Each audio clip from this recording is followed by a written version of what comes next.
వాళ్ళు అనేది ఏంటి మేజర్గా, నేనంట వైసీపీ నాయకుడి గురించి అంటే ఆయనకి జైలుకి వెళ్ళిపోవాలి, అరెస్ట్ చేయాలంటే ఆయన అంటే క్లాస్ తీసుకున్నారు అంటున్నారు. మీరు చెప్పండి, నిజంగా ఒక క్రైమ్ చేసిన వాడిని నేను చెప్పాలా?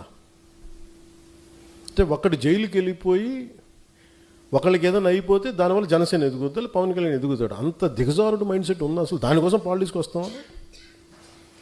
అసలు మీరు పాలిటిక్స్లో మీరు ఎంపీ ఇలాంటి వాళ్ళు ఎవరు పాలిటిక్స్లో లేనప్పుడు కదా నేను వచ్చి రోడ్డు మీదకి వచ్చి ఆ రోజున వైఎస్ రాజశేఖర రెడ్డి గారు ముఖ్యమంత్రిగా ఉన్నప్పుడు కదా నేను నా తుపాకీని సరెండర్ చేసి కదా నేను పాలిటిక్స్కి వచ్చింది. ఏం మాట్లాడతారు మీరు?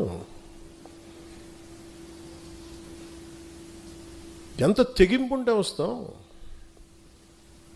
ఎంత తెగించే గుణం ఉంటే వస్తాం పాలిటిక్స్కి. అలాంటి నేను కూర్చోబెట్టంటే వైసీపీ నాయకుడు అంటే ఆయన జైలుకి వెళ్ళాలని చెప్పానని ఈయన ఊహించుకొని చెప్తారు. అదో పెద్ద న్యూస్ అది. మరి మీరు అందరికీ కళ్ళుకి ఏం కనిపించట్లేదండి? మీ అందరికీ సమస్యలు కనిపించట్లా? ఎంతసేపు వైసీపీ నాయకుడు జైలును ఇవేనా? నేను వెళ్ళి ప్రధానమంత్రి గారితోటేను అమిత్ షా గారితో మాట్లాడితే ఇవే కనిపిస్తాయా? ఇంకేం ఉండవు మాకు సమస్యలు? దేశ భవిష్యత్తు గురించి మాట్లాడమా? ఆంధ్రప్రదేశ్ అభివృద్ధి గురించి మాట్లాడమా?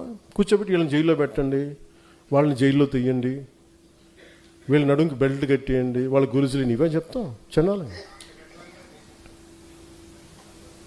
ఆయన వాళ్ళకి చెప్పాలా? వ్యవస్థకి నేను చెప్పాలా? ఏసీబీ కోర్టులోనూ వాళ్ళకి క్రైమ్స్ లేవా? రిజిస్టర్ అవ్వలేదు, వాళ్ళు కోర్టుకి వెళ్ళవు, కోర్టులు పనిచేయట్లేదు, కోర్టుకి మేము చెప్పాలా?